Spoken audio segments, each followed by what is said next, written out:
آج کل مذہب کے متعلق کئی قسم کے خیالات ہیں اور ساری دنیا میں ایک ہجان ہے۔ بعض جگہ تو مذہب سیاسی مقاصد کے لیے استعمال ہو رہا ہے، ایک آئیڈیالوجی کے طور پر، صرف جو ایک آئیڈیالوجی کے مقابل پر کھڑا کیا جائے تاکہ دوسرے فلسفے جو اس کو ناکام کرنے میں ہار چکے ہیں وہ مذہب کی طرف سے اٹھ کر ایک آئیڈیالوجی کا مقابلہ کریں۔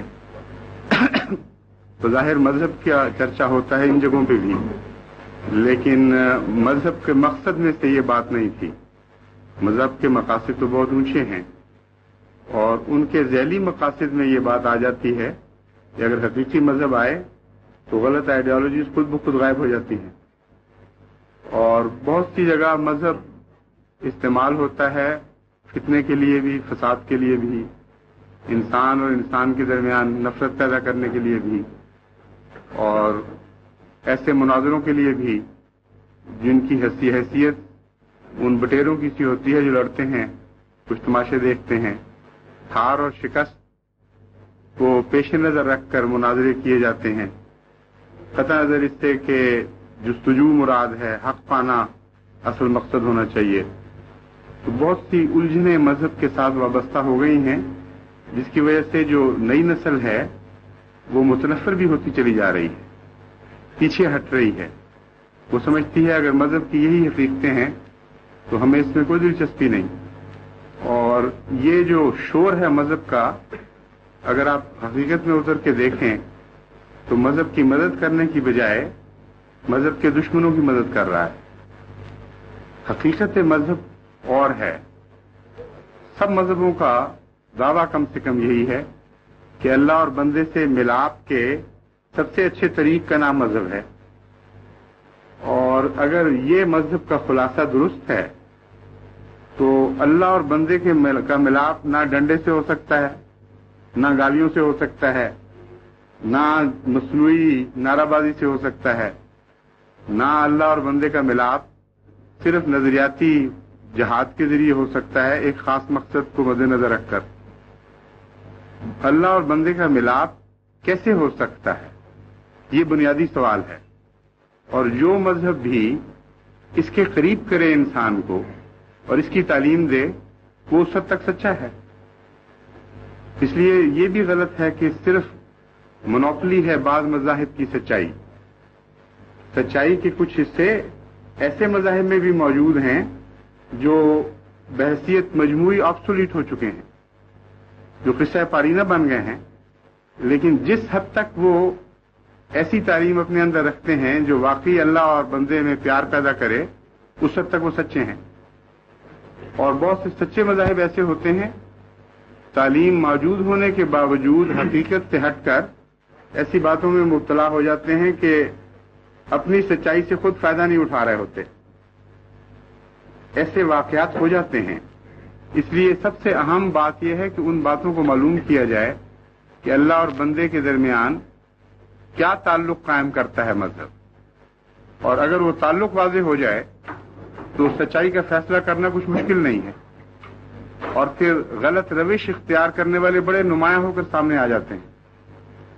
اللہ اور بندے کا تعلق پیدا کرنے سے پہلے یہ ضروری ہے کہ ہارمنی کریٹ ہو خدا اور بندے کے درمیان۔ ٹیوننگ فورک کا تجربہ آپ میں سے کئی لوگوں نے کیا ہوگا۔ جب تک ویو لینتھ نہ ملے وہ آواز جو ایک طرف پیدا ہوتی ہے وہ دوسری طرف نہیں پیدا ہو سکتی۔ دوستی ہوتی ہے اس میں کوئی نہ کوئی ہارمنی، کوئی نہ کوئی ہم آہنگی پائی جاتی ہے۔ اس کے بغیر نہ انسان کا انسان سے تعلق ہوتا ہے، نہ جانور کا جانور سے تعلق ہوتا ہے۔ وہ قدر مشترک، وہ ہم مزاجی، جس کو شراب نوش ہم مشرب ہونا کہتے ہیں، کئی اصطلاحیں موجود ہیں، کچھ قدر اشتراک ہونی ضروری ہے۔ اور خدا تعالی سے تعلق قائم کرنے کے لیے صفات باری تعالی پر زور دینا ضروری ہے۔ جب تک اللہ تعالیٰ کی صفات بندہ اپنانا نہ شروع کرے اس وقت تک یوں ہی وہم ہے کہ میں سچے مذہب کا پیرو ہوں۔ صفات باری تعالیٰ اپنائے تو انسان میں ایک حسن پیدا ہو جاتا ہے۔ صفات باری تعالیٰ اپنائے تو نفرت خود بخود غائب ہو جاتی ہے. خدا کی صفات میں مخلوق سے نفرت شامل نہیں ہے، کسی صفت میں نہیں. خدا تعالیٰ کی صفات میں بدخلقی نہیں ہے. خدا تعالیٰ کی صفات ایک مجموعہ حسن ہے، اس میں ایک توازن ہے اور ایک کشش ہے. تو یہ کیسے ممکن ہے کہ اللہ کسی کی ذات میں اتر رہا ہو اور وہ قابل نفرت بنتا چلا جا رہا ہو اور لوگوں کو قابل نفرت بناتا چلا جائے؟ اس لیے یہ سب سے بڑی پہچان ہے. مثلا قرآن کریم نے اس کے لیے بڑا سائنٹیفک ایک کلام، ایسا حیرت انگیز سائنٹیفک کلام ہے کہ کسی پہلو کو نہیں چھوڑتا نہیں. یہ بات کہنے کے بعد قرآن کریم پھر ایک نمونہ رکھتا ہے سامنے اور فرماتا ہے کہ اللہ کو اپنانا، اللہ کی صفات کو اختیار کرنا، اگر تم اپنے انسانوں میں سے کسی میں سیکھنا چاہتے ہو تو اس کے لیے ایک ماڈل ہے. اور وجہ اس کی یہ ہے، بہت ضروری چیز ہے. اللہ تعالیٰ اور ہے، بندہ اور ہے. اور بندہ تو ایک برتن کی طرح ہے جس میں لامحدود چیز آ ہی نہیں سکتی. اس بندے میں اگر خدا کی صفات اترے تو بندے کا جو رنگ ہو جانا چاہیے ہم صرف وہ دیکھ سکتے ہیں، ورنہ تو ایک فرضی بات ہے. تو اللہ تعالیٰ فرماتا ہے کہ دیکھو حضرت صلی اللہ علیہ وآلہ وسلم کی مثال دے کر کہ یہ وہ رنگ ہے جو ہو جاتا ہے جب خدا سے محبت پیدا ہو جائے. یہ وہ اسوہ ہے جو خود بخود ظاہر ہوتا ہے جب سچا خدا کا عاشق ہو. اس لیے صرف تمہارا دعویٰ کہ ہم اللہ کی طرف جا رہے ہیں، خدا سے محبت کرتے ہیں، خدا سے عشق کرتے ہیں، قابل قبول ہو نہیں سکتا جب تک کہ جنہوں نے اس دعوے کو سچا کیا ہے ان کی پیروی کر کے نہ دکھاؤ. چنانچہ اس بات کو خدا تعالیٰ اس طرح بیان فرماتا ہے، قل ان کنتم تحبون اللہ فاتبعونی یحببکم اللہ. کہ اے دعویٰ داران محبت، بڑی آوازیں اٹھتی ہیں عشق کے دعووں کی، لیکن عشق کا دعویٰ کچھ امتحانوں میں سے گزرتا ہے تو پھر سچا ثابت ہوا کرتا ہے. اور کچھ لوگ ان امتحانوں میں سے گزر کر سچے ثابت ہو چکے ہیں جو مثالیں بن جاتے ہیں. مثلا مجنون نے عشق کیا، وہ ایک کہاں مثال بن گیا اور کئی زبانوں کی شاعری اس سے متاثر ہوئی. تو قرآن کریم نے بھی عشق کی ایک مثال قائم کر دی. فرمایا تم جو محبت کا دعویٰ کرتے ہو، اگر تم سچے ہو تو پھر حضرت محمد مصطفیٰ صلی اللہ علیہ وآلہ وسلم کی پیروی کر کے دکھاؤ. ان کنتم تحبون اللہ فاتبعونی یحببکم اللہ. ان رسول اللہ صلی اللہ علیہ وسلم کی زبان سے مخاطب ہوا ہے، میری پیروی کر کے دکھاؤ اور پھر میں تمہیں ضمانت دیتا ہوں کہ اللہ تم سے محبت کرے گا. یک طرفہ محبت پیدا نہیں کر دیا کرتی، اگرچہ بظاہر سچی بھی ہو. اس میں اس سے زیادہ کلام کیا گیا ہے. ایک انسان جو عاشق ہوتا ہے کسی ذات کا، کسی ذات سے پیار کرتا ہے، اس کا بڑا مقصد یہ ہے کہ وہ بھی مجھ سے پیار کرنے لگے. تو اللہ تعالیٰ فرماتا ہے کہ صرف تمہاری محبت کی سچائی کی میں تصدیق نہیں کروں گا، میں تمہارا مقصد اعلیٰ، یہ محبت کا جو مقصد اعلیٰ ہوتا ہے وہ پورا کر دوں گا. اگر حضور اکرم صلی اللہ علیہ وسلم ان کی پیروی کرتے ہو تم، تو پھر سچے ہو جاؤ گے کہ ہاں تمہیں مجھ سے محبت ہے. اب اس پہلو سے جب حضور اکرم صلی اللہ علیہ وآلہ وسلم کو اسوہ دیکھتے ہیں تو آپ کو اللہ تعالیٰ رحمت للعالمین فرماتا ہے. رحمت للعالمین بن کیسے سکتے تھے جب تک رحمان سے سچا پیار نہ ہو؟ یعنی خدا کی ہر صفت کے بدلے ایک صفت حضور صلی اللہ علیہ وآلہ وسلم کو عطا ہوئی. جب آپ الحمدللہ رب العالمین الرحمن الرحیم کہتے تھے تو پورے سچے دل سے رحمان کہتے تھے اور رحمان بننے کی کوشش کرتے تھے، کیونکہ اگر کوئی انسان تعریف کرے اور وہ بننے کی کوشش نہ کرے تو تعریف جھوٹی ہوتی. تو پورے سچے دل سے رحمانیت پر غور فرماتے تھے، دیکھتے تھے کہ رحمانیت کے تقاضے کیا ہیں، اس کا مفہوم کیا ہے، اور ان کو پورا کرنے کی کوشش کرتے تھے. مثلا رحمانیت کے تقاضوں پر غور کرتے ہوئے آپ کی اس بات پر نظر گئی کہ خالق اپنی مخلوق سے پیار کرتا ہے. اور بعض رحمانیت کے جلوے ایسے ہیں جو مومن اور غیر مومن دونوں پر برابر ظاہر ہوتے ہیں، انسان اور غیر انسان سب پر جلوہ گر ہوتے ہیں۔ جس قدر آپ نے رحمانیت کی معرفت میں ترقی فرمائی اتنا ہی خدا کی طرف سے بڑا انعام ملا۔ چنانچہ آپ کو رحمت للناس نہیں فرمایا بلکہ رحمت للعالمین فرمایا۔ عالمین میں حیوان بھی آ گئے، عالمین میں کائنات کا پورا تصور آ گیا، جس کا مطلب یہ ہے کہ آپ کی معرفت تمام دوسرے نبیوں سے زیادہ تھی، اس لیے آپ پر زیادہ رحمت ہوئی۔ ایک تعلق ہے انسان کا خدا کی صفات کو سمجھنا اور مقابل پر خدا کا انعام ہونا، ان کا ایک براہ راست واسطہ ہے۔ اس لیے اس میں کوئی آربیٹری فیصلہ نہیں ہے اللہ تعالیٰ کا کہ پہلے نبیوں کو پر تو قومی رحمت کے طور پر جلوہ گر ہوا اور حضرت محمد مصطفیٰ صلی اللہ علیہ وآلہ وسلم پر عالمی رحمت کے طور پر جلوہ گر ہوا۔ وجہ یہ تھی کہ حضرت حضور اقدس صلی اللہ علیہ وآلہ وسلم نے رحمانیت کا وہ عرفان حاصل کیا جو پہلے نبی نہیں کر سکے تھے، اور جتنا بڑا ظرف ہوتا ہے اتنی بڑی نعمت اس میں داخل ہو سکتی ہے اگر کوئی داخل کرنے کا فیصلہ کرے۔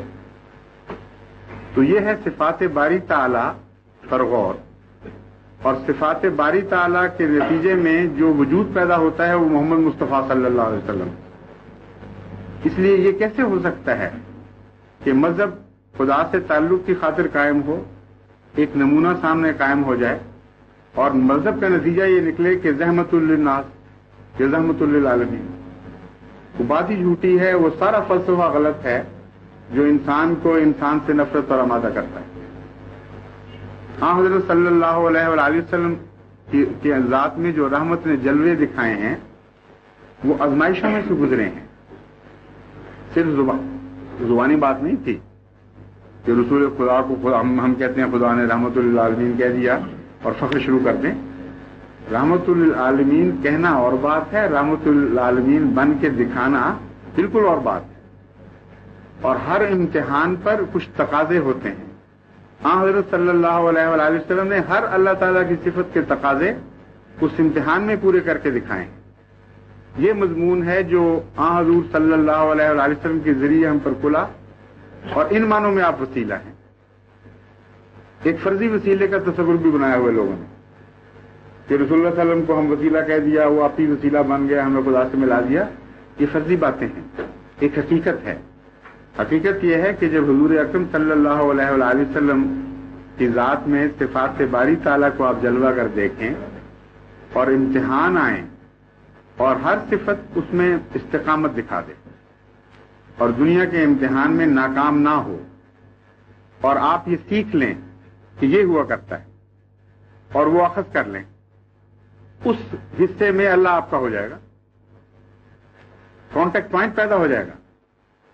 اور اس کو کہتے ہیں وسیلہ، کہ حضرت محمد مصطفیٰ صلی اللہ علیہ وآلہ وسلم سے سچا پیار اور عشق لازماً انسان کو خدا سے ملاتا ہے، اور جب خدا سے ملاتا ہے تو وہ بندوں پر پھر اسی طرح ظاہر ہوتا ہے بندہ جس طرح خدا بندوں پر ظاہر ہوتا ہے۔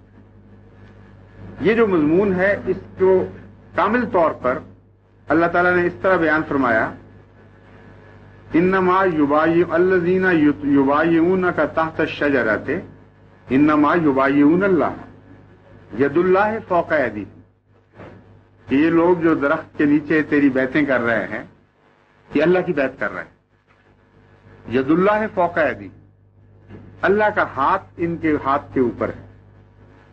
بعض جاہل، بعض دہریہ ہم سے سوال کرتے رہے ہیں، بعض کمیونسٹوں نے مجھ سے معین سوال کیا کہ ایک طرف تو اسلام بڑے دعوے کرتا ہے توحید کی تعلیم، اور دوسری طرف قرآن کریم کہتا ہے کہ رسول کریم صلی اللہ علیہ وسلم اللہ تھے، اللہ کا ہاتھ تھا۔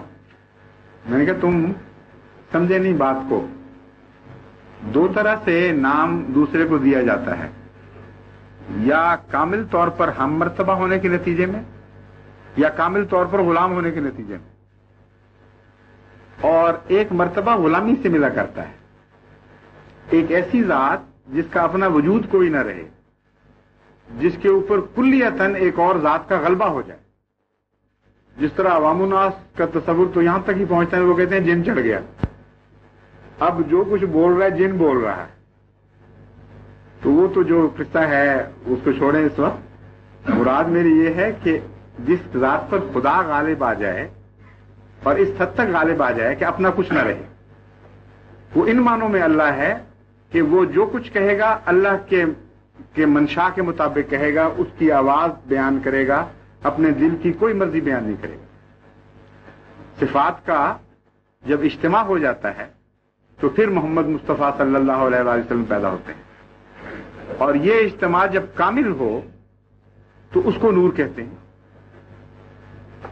عجیب ظلم ہے کہ اتنی عظیم الشان باتیں قرآن کریم میں موجود ہیں، اور بجائے اس کے کہ انسان کو حضور صلی اللہ علیہ وسلم اور اللہ تعالیٰ سے محبت پیدا کرنے کے لیے ان واقعات کو بیان کیا جائے، ایک دوسرے سے لڑانے کے لیے بیان کیا جا رہا ہے. نور اور بشر اور یہ جھگڑے اور یہ لڑائیاں بھائی ظلم ہے اسلام کے اوپر. سب سے دردناک واقعہ اسلام پر یہ گزرا ہوا ہے اس وقت کہ رحمت کے نام پر زحمت کی تعلیم، نور کے نام پر تاریکی کا جھگڑا شروع کیا ہوا ہے. حالانکہ لفظ نور پر اگر غور کرتے تو صفات باری تعالی کے جلوے کا نام نور ہے، اور ایسے جلوے کا نام نور ہے جو کامل ہو. چنانچہ میں نے مطالعہ کیا ہے مذاہب کا، دنیا کے کسی مذہب نے اپنے بانی کے متعلق، ان کی مذہبی کتاب نے اپنے بانی کے متعلق نور ہونے کا ادعا نہیں کیا. نور تو وہ تھے لیکن پارشل نور تھے، روشنی کے سارے رنگ نہیں تھے. کچھ اسپیکٹرم کے حصے ان میں موجود تھے، کچھ اسپیکٹرم ان سے وہ خالی پڑے ہوئے تھے. تو اس لیے اس کے نتیجے میں نور تو پیدا ہوا، رنگ تو پیدا ہوا ہے، لیکن ایسا کامل امتزاج نہیں ہوا جسے ہم نور کہتے ہیں. تو اس معنی میں حضرت صلی اللہ علیہ وسلم کو نور فرمایا گیا کہ آپ کے اندر صفات باری تعالی اپنے کامل توازن کے ساتھ جلوہ گر ہوئی ہیں، اور اس کے نتیجے میں نور پیدا ہونا ایک طبی امر ہے. چنانچہ اسی لیے آپ کو سراج منیرہ بھی فرمایا گیا.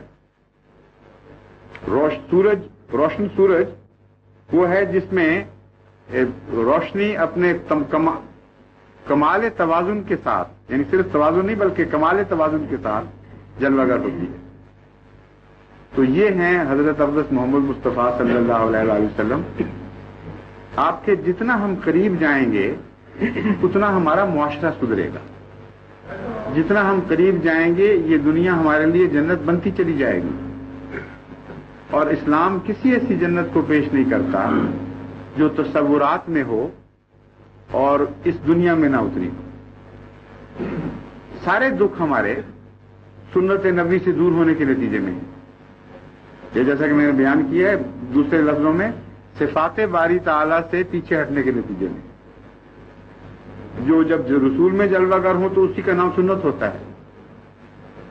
وہ خلق جو دلوں کو جیتنے والا ہے، جو مخلوق سے محبت کرنے والا ہے، جو اس کے لیے قربانی دینے والا ہے، اس خلق کے بغیر نہ اسلام زندہ ہو سکتا ہے، نہ اسلام کی طرف کوئی مائل ہو سکتا ہے، نہ ہمارا معاشرہ جنت بن سکتا ہے. یہ ایک ایسی حقیقت ہے کہ کبھی کوئی دنیا کی طاقت اس کو تبدیل نہیں کر سکتی، جتنی مرضی نعرہ بازی کر لیں. اسوہ محمد مصطفیٰ صلی اللہ علیہ وسلم کے بعد نہ آپ کو چین آنا ہے، نہ آپ کو امن نصیب ہونا ہے، نہ آپ کی طرف کوئی مائل ہوگا. فرضی قصے ہیں، حقیقت سے ہٹ کر ہیں. اسوہ محمد مصطفیٰ صلی اللہ علیہ وسلم پر قرآن کریم کی بہت ساری آیات عجیب حسن کے ساتھ روشنی ڈالتی. ایک مثلا آپ کا جلوہ یہ دکھایا گیا، دنا فتدلا فکانا قاب قوسین او ادنا، کہ محمد مصطفیٰ صلی اللہ علیہ وسلم دنا اپنے رب کے قریب ہوئے. فتدلا کا اکثر اور اللہ بھی ان کے قریب ہوا، یہ بھی درست ہے، غلط نہیں ہے. لیکن ضمیر جب حضور اکرم کی طرف گئی تھی، آپ کا ذکر چھیڑا تھا، تو تدلہ کی اول ضمیر حضور اکرم کی طرف ہی جاتی ہے. اور ایک اور مضمون پیدا ہوتا ہے کہ ایک منٹ ابھی چھوڑ دیتے ہیں نہیں کہتے، ایک منٹ اس کے بعد حضور اکرم صلی اللہ علیہ وسلم کا ایک اور جلوہ اس میں نظر آتا ہے بہت ہی پیارا، کہ اپنے رب کے قریب ہوئے اور اپنے رب کو پانے کے بعد وہی نہیں ٹھہر گئے کہ میں نے پا لیا بس کافی ہو گیا. تدلّا پھر مخلوق کی طرف جھکے. اور تدلّا کا لفظ نہایت ہی ڈسکرپٹیو، نہایت ہی اعلیٰ تصویر کھینچنے والا ہے. تدلّا اس درخت کو کہتے ہیں، اس درخت کے لیے استعمال ہوتا ہے جس کی شاخیں پھل سے بوجھل ہو کر اس لیے جھکتی ہیں کہ توڑنے والے کے قریب آ جائیں، وہ اس فیض کو پا لیں جو فیض درخت کو عطا ہوا ہے. دناف تدلّا کا حقیقی اور اصلی معنی یہ بنے گا کہ حضرت محمد مصطفیٰ صلی اللہ علیہ وآلہ وسلم جب صفات باری تعالیٰ سے متصف ہوئے اور اپنے رب کی حقیقت کو آپ نے پا لیا تو بندوں کی طرف جھکے اور ان کو بلایا اور ان کو ان نعمتوں میں شریک کرنے کی دعوت دی. اور تدلّا میں قربانی کا معنی پایا جاتا ہے، کیونکہ جو شاخیں جھکتی ہیں بوجھ سے بعض دفعہ وہ تکلیف اٹھاتی ہیں، بعض دفعہ ان کو نقصان پہنچتا ہے. اور اس میں کہیں بھی یہ ہے تبلیغ کی حقیقت، اس میں کہیں غصے کا کوئی مضمون نہیں، نفرت کا کوئی مضمون نہیں، فیض کے جاری ہونے کا مضمون ہے. چنانچہ حضرت صلی اللہ علیہ وآلہ وسلم نے جب فیض پہنچایا تو ساری زندگی میں ایک واقعہ بھی ایسا نہیں کہ فیض پہنچاتے وقت آپ کو غصہ آیا ہو یا کسی نے فیض نہ قبول کیا ہو تو آپ نے اس کو گالیاں دی ہوں، آپ نے اس کو کہا اچھا میں تمہیں ٹھیک کرتا ہوں، تم نعمت لیتے ہو کہ نہیں لیتے. اور اگر کسی نے گالیاں دی تو اس وقت بھی فیض ہی پہنچایا اور دکھ اٹھا کر بھی فیض پہنچایا. یہ ہے دناف تدلّا کی تصویر جو قرآن کریم کھینچتا ہے.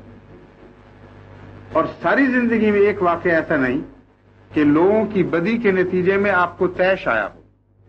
قرآن کریم اس کا ذکر کرتا ہے کہ جب لوگ دکھ دیتے تھے تو کیا ہوتا تھا. اللہ تعالیٰ فرماتا ہے فَلَعَلَّكَ بَاخِعٌ نَفْسَكَ أَلَّا يَكُونُوا مُؤْمِنِينَ. اے محمد صلی اللہ علیہ وسلم، تیرے دل کی عجیب حالت ہے، وہ ایمان نہیں لا رہے، تجھے گالیاں دے رہے ہیں، تجھے دکھ دے رہے ہیں، اور تیری کیفیت یہ ہے کہ ان کے غم میں اپنے آپ کو ہلاک کر رہا ہے. یہ مومن نہیں ہوتے اور اس غم میں خود گھلا جا رہا ہے اور میں نہیں پسند کرتا کہ تیری ذات ان کی وجہ سے ہلاک. فَلَعَلَّكَ بَاخِعٌ نَفْسَكَ میں یہ محبت کی ریپریمانڈ ہے، بڑے پیار سے ایک ہلکی سی سرزنش ہے کہ تو اتنا زیادہ بڑی نوع انسان سے پیار کرتا ہے کہ ان کے جو تجھے دکھ دیتے ہیں ان کو دکھ دینے کی بجائے، ان کو نفرت کرنے کی بجائے ان کے غم میں خود ہلاک ہو رہا ہے. اس آیت کی یعنی نام لیے بغیر ایک تفسیر حدیث میں ملتی ہے جو عملی زندگی میں حضور صلی اللہ علیہ وسلم کے نظر آتی ہے. آپ فرماتے ہیں کہ مجھے سورہ ہود نے بوڑھا کر دیا. صحابہ نے عرض کیا یا رسول اللہ کیا مطلب ہے؟ آپ نے فرمایا سورہ ہود میں ان قوموں کے حالات تھے جن قوموں نے خدا اور اس کے رسولوں کا انکار کیا اور بڑی بڑی بلندیوں سے گری ہیں، بڑی عظیم الشان قومیں تھیں. خدا نے ان کی صفیں لپیٹ دی اور ان کو ہلاک کر دیا. تو مجھے اس غم سے کہ یہ واقعہ دوبارہ نہ ہو میرے بال سفید ہو گئے. 11 بچے کہتے ہیں وفات پا گئے، پیدا ہوئے اور بال نہیں سفید ہوا کوئی.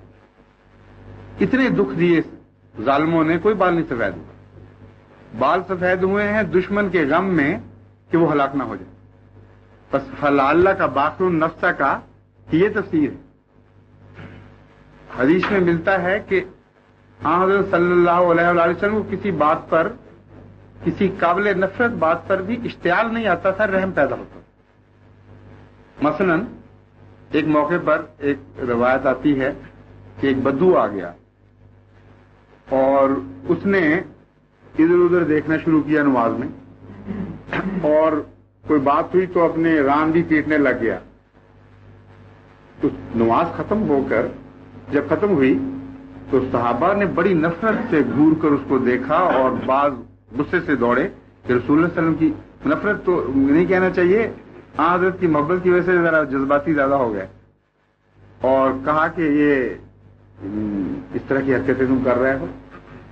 ان کی اپنی روایت ہے وہ کہتے ہیں مجھے ہر آنکھ میں غصہ نظر آ رہا تھا، مگر میری آنکھ محمد رسول اللہ صلی اللہ علیہ وسلم کی طرف گئی تو اس میں بڑا ہی پیار تھا، اتنی رحمت تھی کہ میرا دل اس سے پگھل گیا۔ آپ نے پیار سے مجھے بلایا اور کہا میرے قریب آؤ، میں حاضر ہوا اور فرمایا کہ دیکھو اس طرح نہیں کیا کرتے، اس طرح کیا کرتے، یہ آپ کا نصیحت کا طریقہ۔ کوئی غصہ نہیں آیا۔ صحابہ بیان کرتے ہیں کہ ایک موقع پر ایک یہودی نے آ کر آپ کے گلے کا جو پٹکا تھا، چادر ڈالی ہوتی تھی، اس کو کھینچا بڑے زور سے اور کہا تو وعدہ خلافی کرتا ہے اور میرا قرض ادا نہیں کیا۔ حضرت عمر قریب کھڑے تھے، وہ بڑی غصے سے اس کی طرف جھپٹے سزا دینے کے لیے۔ رسول اللہ صلی اللہ علیہ وسلم نے روک دیا، فرمایا عمر یہ درست نہیں کیا تم نے، تمہیں یہ کہنا چاہیے تھا، مجھے کہتے کہ یا رسول اللہ آپ نے واقعی اس کا قرض دینا تھا تو دے دینا چاہیے تھا، اور اس کو کہتے کہ ادب انسانیت سیکھو، اس طرح مطالبے نہیں کیے جاتے۔ کیسا سادہ پاکیزہ کلام اور کیسا رجحان ہے، اتنا حسین توازن ہے کہ اس کے نتیجے میں سوائے اس کے کہ عشق پیدا ہو کچھ ہو ہی نہیں سکتا، بے اختیاری ہو جاتی ہے۔ چنانچہ آپ نے پھر ساتھ یہ بھی فرمایا کہ یہ غلط کہہ رہا ہے، میرا وعدے کا وقت ابھی پورا نہیں ہوا تھا۔ اور حضرت عمر نے چونکہ اس کو غصہ دکھایا تھا، عجیب حیرت انگیز ذکی اور فہیم وجود تھا جس کی کوئی گہرائی کے تک پہنچ نہیں سکتا وجود، ان کے سپرد کیا کہ اب جا کے قرضہ اتارو، تم جو غصہ دکھانے لگے تھے یہ قرضہ اتارو، میں تمہیں دے دوں گا، اور جتنا قرضہ ہے اس سے کچھ زیادہ دینا ہے۔ وہ جب دیا اس کو زیادہ تو اس نے کہا میں نے واپس جانا ہے۔ ان کا اب کیا کرنے جانا ہے؟ انہوں نے کہا یہ میرا کام ہے۔ واپس گیا اور عرض کی کہ یا رسول اللہ میں مسلمان ہوتا ہوں۔ یہ اسوا سچوں کا ہے، جھوٹوں کا ہو ہی نہیں سکتا۔ ایک یہ بھی موقع ہے غصے کا، اور پھر اتنا عظیم الشان وجود، اور یہ سکھاتے ہیں۔ ایک موقع پر ایک بدو آیا اور رسول کریم صلی اللہ علیہ وسلم کا مہمان ہوا، آپ نے مسجد نبوی میں ٹھہرا دیا۔ اس سے بھی اندازہ کریں وہ مسلمان نہیں تھا، مسجد آپ کی ناپاک نہیں ہوئی، مسجد میں ٹھہرا، اور چونکہ حرص کے ساتھ اس نے دودھ زیادہ پی لیا، یہاں تک کہ حضرت عائشہ کی یا ایک اور ازواج مطہرات میں سے کسی کی گواہی ہے کہ اس رات ہم بھوکے سوئے کیونکہ سارا دودھ حضور نے اس کو پلا دیا تھا، اور اس کو اسہال لگ گیا، لالچی تھا، حرص میں مسجد گندی کر دی۔ رسول کریم صلی اللہ علیہ وسلم کو صبح صحابہ نے دیکھا کہ خود اپنے ہاتھ سے وہ مسجد دھو رہے ہیں۔ صحابہ نے عرض کی یا رسول اللہ ہمیں اجازت دیں، ہم خادم ہیں، یہ آپ کیا کر رہے ہیں؟ آپ نے فرمایا میرا مہمان تھا، مجھے یہ سعادت ملنی چاہیے۔ اپنے ہاتھ سے مسجد نبوی کو دھویا۔ وہ غلطی سے دوڑتے دوڑتے کوئی چیز بھول گیا تھا، اس بیچارے کو یاد بعد میں آئی تو وہ لینے کے لیے واپس آ گیا، اور اس وقت پہنچا جب یہ واقعہ ہو رہا، اور اس کے اسلام لانے کی یہ وجہ بنی۔ حیرت انگیز ہے وہ وجود۔ مشرکین ایک دفعہ مسجد میں داخل ہونے لگے، حضرت صلی اللہ علیہ وسلم نے دیکھا، نہیں روکا، اور صحابہ اٹھ کھڑے ہوئے کہ مشرکین نجس ہیں، انہوں نے روک دیا۔ رسول اللہ صلی اللہ علیہ وسلم نے فرمایا مسکرا کے ان کو آنے دو۔ صحابہ نے کہا یا رسول اللہ آپ پر جو کلام نازل ہوا ہے وہی کہتا ہے یہ مشرکین نجس ہیں تو مسجد ناپاک ہو جائے گی۔ آپ نے فرمایا تم نہیں سمجھتے ان باتوں کو، ان کا نجس ان کے دل سے تعلق رکھتا ہے، ان کے دل ناپاک ہیں، ہماری مسجد ناپاک نہیں ہو سکتی، اور مشرکین مسجد نبوی میں داخل ہوتے ہیں۔ اس کو کہتے ہیں رحمت للعالمین، یعنی ہر موقع پر ایک آزمائش ہوتی ہے رحمت کی، وہاں پتہ چلتا ہے کہ کون سچا ہے رحمت بننے میں، کون جھوٹا ہے۔ ایک موقع پر عیسائی وفد حاضر ہوا، اٹھ کر جانے لگا تو حضور اکرم نے فرمایا کہ کہاں چلے ہو؟ انہوں نے کہا جی ہماری عبادت کا وقت ہو گیا۔ آپ نے فرمایا یہ بھی تو خدا کا گھر ہے، یہاں عبادت کر لو، اور وہاں عبادت کی انہوں نے، اور مسجد نبوی کو کوئی نقصان نہیں۔ بس ہر وہ مسجد جو ملک محمد مصطفیٰ میں مسجد نبوی سے دور ہٹ جاتی ہے وہ خدا سے بھی دور ہٹ جاتی، یہ مطلب ہے صفات باری تعالیٰ کا، کہ جو صفات باری تعالیٰ کا نمائندہ ہوگا، جب اس سے دور ہٹو گے تو خدا سے دور ہٹو گے، ایسی مسجد میں خدا بھی نہیں جائے گا۔ تو ویسی بات ہو جاتی ہے جیسے ایک عیسائی واقعہ ہے، امریکہ میں جب بہت نفرت تھی کالوں سے، کالوں کے گرجے الگ، گوروں کے الگ، تو ایک کالا بیچارہ غلطی سے گوروں کے گرجے میں چلا گیا اور انہوں نے دھکے دے کے نکال دیا۔ وہ تھا بیچارہ نیک دل، سچے دل سے، اب جو خدا سمجھتا تھا اس کی عبادت کرنے کے لیے جا رہا تھا، وہ وہاں سیڑھی پر اس نے سر رکھ دیا، رونے لگا، روتے روتے اس کی آنکھ پھل لگ گئی اور اس نے خواب میں دیکھا کہ حضرت عیسیٰ تشریف لائے ہیں، اور وہ کہتے ہیں کہ تم کیوں رو رہے ہو؟ انہوں نے کہا کہ میں تو اندر جا رہا تھا عبادت کے لیے اور انہوں نے مجھے اندر نہیں جانے دیا، میں اس لیے رو رہا ہوں۔ تو حضرت عیسیٰ نے کہا تم اتنی سی بات پہ رو رہے ہو، میں تو کبھی بھی اس گرجے میں نہیں گیا، جب سے بنا ہے میں نے تو جھانک کے بھی نہیں دیکھا۔ یہ ایک لطیفہ ہے لیکن اس میں ایک سبق بھی ہے، اور مسلمان کے لیے تو سب سے قطعی معیار یہ ہے کہ ہر وہ مسجد جو حضور اکرم صلی اللہ علیہ وآلہ وسلم کی صفات سے دور ہٹتی ہوئی آپ کو دکھائی دیتی ہے، وہ خدا سے دور ہٹتی ہوئی دکھائی دیتی ہے۔ دعوے جو مرضی کریں وہ مسجد کہلا ہی نہیں سکتی، کہ ماں نہیں کچھ نہیں۔ پھر حضرت صلی اللہ علیہ وآلہ وسلم کی رحمت دیکھیے، یہ تو عیسائی وہ تھے جن کو اپنے یہاں جگہ دی۔ ایک قبیلہ تھا ایک پہاڑ کے دامن میں جس میں ایک پرانی مونسٹری تھی، وہ عیسائی حضور اکرم صلی اللہ علیہ وآلہ وسلم سے ملنے آئے تو آپ نے ان کو ایک تحریر لکھ کے دی جو آج تک ریکارڈ کے طور پر ہسٹوریکل موجود ہے۔ اس تحریر میں آپ نے لکھا کہ ان کی صلیب کی حفاظت کی جائے گی، ان کے گرجے کی حفاظت کی جائے گی، اور اگر کوئی مسلمان ان کی صلیب یا گرجے کی حفاظت نہیں کرے گا یا ان کے دفاع میں مدد نہیں کرتا تو اس کا میرے ساتھ کوئی تعلق نہیں۔ رحمت للعالمین پھر اس کو کہتے ہیں نا، کوئی پہلو نہیں ہے جو خالی ہے رحمت سے۔ آپ نے ہزار دفعہ شاید سنی ہو پرندوں کی آواز اوپر چیخیں مار رہے ہیں، کبھی پرواہی نہیں کی کہ کس وجہ سے شور مچا رہے ہیں، کیا واقعہ ہو رہا ہے، خیال ہی نہیں آتا یہ جانور اور قوم ہیں، ہم اور قوم ہیں، ان کے دکھ ان کے ساتھ ہوں گے۔ لیکن ایک غزوے کے موقع پر آپ نے پڑاؤ ڈالا ہوا تھا، ایک پرندے کی چیخ کی آواز آئی، حضور صلی اللہ علیہ وسلم بے قرار ہو گئے، خیمے سے باہر نکلے اور پوچھا طلب بتا کرو یہ کیا ہو گیا ہے، اس پرندے کی آواز میں مجھے درد ملا ہے۔ صحابہ نے دریافت کیا تو پتہ لگا ایک شخص نے اس کے بچے نکال لیے تھے گھونسلے سے، تو آپ نے فرمایا اس کے بچے واپس رکھو لیکن ورنہ مجھے چین نہیں آئے گا۔ بچے واپس رکھے تو پھر حضور اکرم صلی اللہ علیہ وآلہ وسلم کو تسکین قلب ملی۔ تو دعویٰ تو نہیں ہے صرف ہمارا کہ رسول اکرم صلی اللہ علیہ وسلم رحمت للعالمین، ہر قدم پر، ہر زندگی کے شعبے میں، ہر موڑ پر جہاں بھی رحمت کے امتحان آئے آپ نے رحمت بن کے دکھایا۔ اس وجود سے تعلق توڑ کر یہ ہو کیسے سکتا ہے کہ مسلمان قابل نفرت ہو دنیا میں کسی کی نظر میں؟ یہ ناممکن ہے کہ سورج سے اندھیرے نکلتے آپ دیکھیں کبھی۔ حضور اکرم تو سورج ہیں، سراج منیرہ قرآن نے فرمایا ہے۔ تعلق اگر سچا ہوگا تو اس سے نور پھوٹے گا۔ ناممکن ہے کہ اندھیرے نازل ہو رہے ہوں، رحمت سے زحمت پھوٹ رہی ہو اور عفو اور مغفرت سے ظلم اور صفاقی نکل رہی ہو۔ یہ تضادات ہیں، اس کے لیے کسی دلیل کی ضرورت نہیں۔ سب سے روشن حقیقت خدا کے بعد حضرت اقدس محمد مصطفیٰ صلی اللہ علیہ وسلم کی ہے، اس لیے اس کو اختیار کریں۔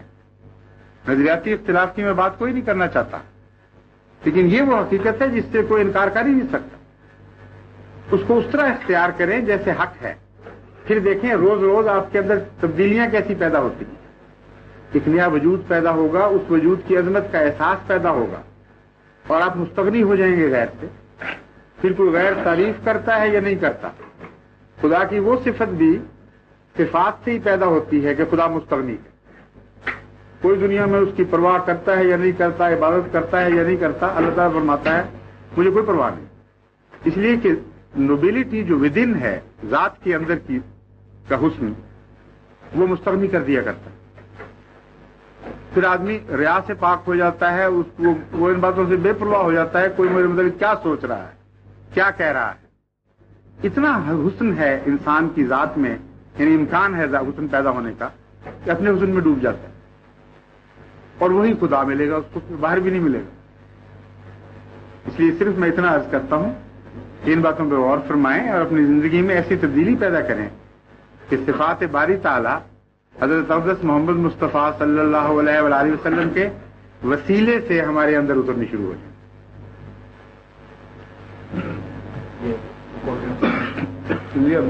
جب بہت زیادہ وقت تو نہیں آپ کو لے لیا، ہو سکتا ہے بعضوں کو بھوک لگی ہو اور کھانا بھی لگا بھی نہیں. اچھا چلو کھانا لگاتے ہیں تو تھوڑی دیر اب لائیں تو کولڈ ڈرنک کرتا ہے.